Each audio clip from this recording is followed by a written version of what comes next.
and it is El Clásico. Barcelona embarrassed Athletic, and Real Madrid put on a hell of a survival performance. Atletico Madrid looked like the better side, but couldn't get it done. Real Madrid walk into the final against Barça. We have a Clásico on Sunday. To talk a little bit more about this tournament in Saudi Arabia, we bring in our Spanish football correspondent, Phil Kitromilides. Phil, you're probably privy to our conversation about Cholo Simeone and Vini and the chirping that was going on. What do you make of all of this? Yeah, I mean, it was just sort of epic elite Champions League level dark arts from Diego Simeone in terms of winding up Vinícius, just being there on the side, saying things to wind him up and wind him up. Phil, you've got to give it its full title. This is world-class shithousery.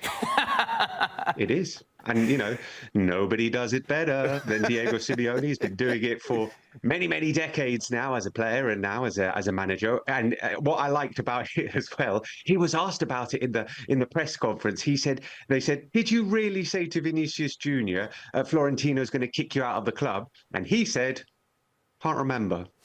That was his response. So he didn't say, no, I didn't say that. He goes, I can't remember. Carrying on the shithousery, which he's so good at. So yeah, epic from Diego Simeone, but it didn't get him anywhere because Atletico Madrid, as you mentioned, Nico, were the better team. They probably deserved to go through, but they didn't. Real Madrid did. Phil, quick follow-up to that. Do you think that Cholo, because of the way he is, he gets a pass, but sometimes Vini doesn't get a pass? Why is that? I mean, imagine if it had been Vinícius going to Cholo Simeone. Oh, the president's going to kick you out. You're going to get sacked in the morning. Would be really quite vociferous, the voices against the Vinícius Jr. So, yeah, I think we maybe feel like this is what Diego Simeone does. And Vinícius does have a lot of scrutiny on him constantly. A lot of it he brings on himself, but a lot of it is, you know, kind of part of the game as well and gets analysed a little bit more just because it is Vinícius. Phil, we've got the final, which we all expected, so there's no great surprise there. But can you put into context for us what is at stake for either of these two? Is this more of a dare not lose for Xabi Alonso than it is for Hansi Flick?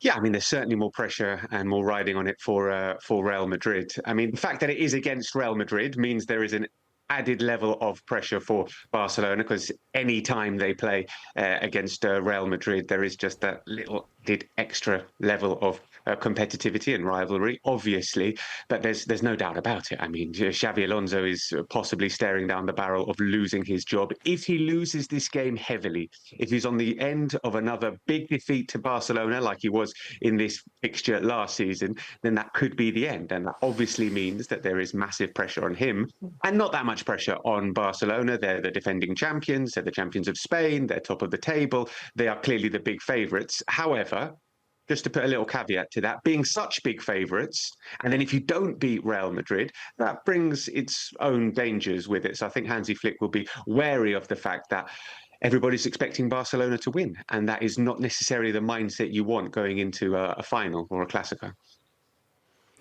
Phil, let's talk a little bit about Barcelona. A lot of the talk is comparing them to their best form from last season. Rafinha's back. They're looking good. How close to being at their best are they, and how do you give them the edge over Real Madrid in this final?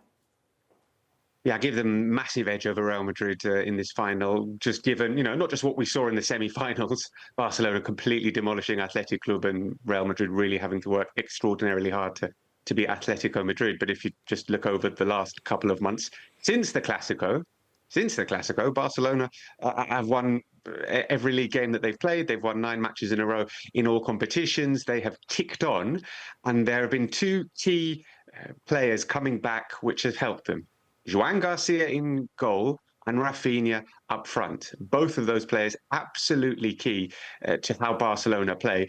But they're both also key in ways that you might not necessarily imagine. So Joan Garcia is obviously very good at stopping the ball from going into the back of the net. That's what he's there for. But he's also very important in Barcelona's build-up play. He comes out from his penalty area and sweeps up a lot. His distribution is fantastic. His confidence is brilliant. So he helps with the construction of play. And Rafinha, who we've seen score and assist, also leads the press and coordinates the press in a way that is extremely important. And we noticed badly when he was missing, and we notice how much better they are when he's there as well. So those two players back. And by the way, Barcelona have kept 5 consecutive clean sheets. And I was checking to see, when was the last time that happened?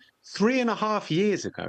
It's been 3.5 years since Barcelona kept 5 consecutive clean sheets. And Joan Garcia coming back is a big part of it, but so is also Rafinha. So they're in really, really strong form. It's true that they were made to work very hard by Espanyol in the Catalan derby last weekend in La Liga and just about came through it. But they came through it because they've got a brilliant goalkeeper and they've got masses of firepower going forward as well. So yeah, they are big, big favourites and looking good. And as we say, looking back to their best from last season, but perhaps not quite like last season, because they look more solid. Last season we saw them outscore teams, conceding 2, 3, 4 goals, but going and scoring 3, 4, and 5. And like I said, 5 consecutive clean sheets. It's something they've never done under Hansi Flick. They haven't done it for 3.5 years, and that's been really impressive.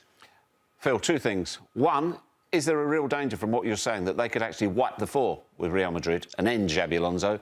And 2, what do you make and what is the reaction in Spain of where this game is being played? Mm-hmm.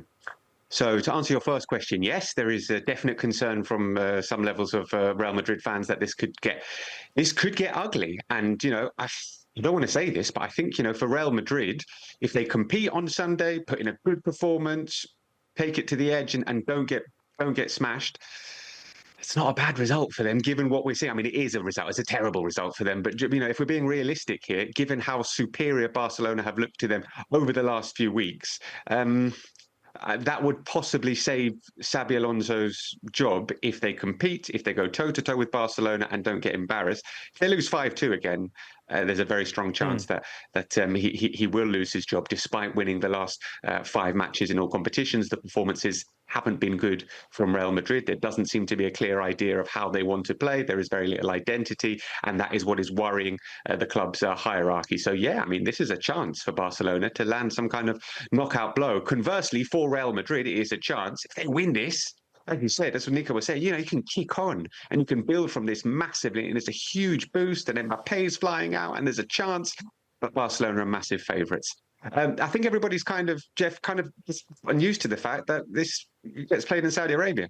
Every January we've got to go there now. We play in Saudi Arabia. Spanish Football Federation gets 40 million euros a year for doing it. Barca and Real Madrid make a lot of money. I think they each make 8 million euros for playing there, much more than all the other teams that go and play with them.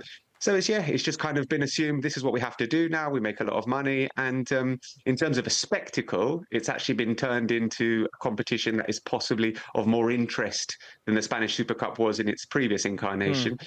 But there are some people who would be suggesting, why isn't the Spanish Super Cup played in Spain? And the answer is quite simple, 40 million euros. Okay, I totally get it from the team's perspective and the federation's perspective, because it's a lot of money, and of course, why wouldn't you do this? But from a fan's perspective, I think if the final would have been Athletic against Atletico Madrid, I wonder how many doors they'd be opening in Jeddah to fill that stadium.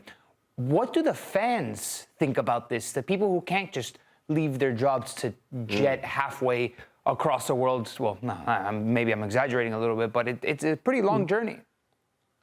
Yeah, it's a 7 or 8 hour flight, and there aren't too many direct flights from Spain to Saudi Arabia. So yeah, it is I think what I heard, Athletic Club, just to give you an example, I think they had 20 or 25 sponsors, people that they invited, and I think I heard that there were only 3 or 4 fans that went from Athletic Club, like actual fans who paid, 3 or 4.